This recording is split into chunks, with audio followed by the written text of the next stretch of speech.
Vote গ্রহণের সাথে সাথে আমি ওই ছেলেটা দেখতেছি একাধিকবার বারবার দরজাতে ঢুকতেছে এবং সভাপতি প্রার্থী বাসা কাকা সে তার নিয়ে ঢুকাচ্ছে এবং তার ভাই বাচ্চা ভাই পোলিং অফিসার উনি স্লিপ দিচ্ছে আরও বারবার ভোট মারতেছে এবং আমি তার বাধা দেওয়ার সাথে সাথে বাসা কাকা লাবলু চাচা আর হচ্ছে এই বাচ্চা ভাই এই তিনজন আমারই মানে তার কাছে শুনলো না যে তুই বারবার ভোট মারতেছিস কেন আমারই বের করতেছে সে সাথে সাথে পকেটে চাকু বের করে চাকু ধরতে গিয়ে আমার হাতে টান খেয়েছে আর বাল লেগে হাত মুখ লেগেছে পরে আমার ওরাই মারধর করছে করার পরে আমাদের লোকজন গিয়ে আমার উদ্ধার করে নিয়ে বাইরে বের করছে।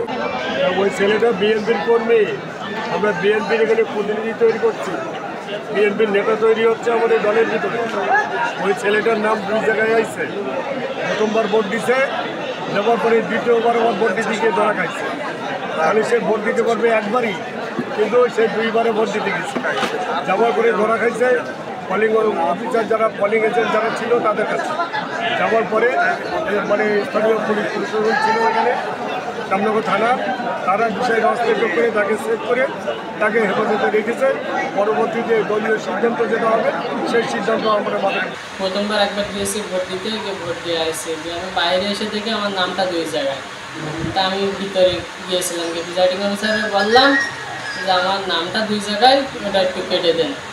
তার সঙ্গে সঙ্গে কেটে দেওয়ার পরে তাই আমি ওই সাইডে কেটে দাঁড়াইছিলাম, আর এই যে সাদত কাকার ছেলে আছে ওই ভাই এসে আমার বলতেছে ডবল ভোট দিতে এসে, সে বলে মেতে শুরু করে।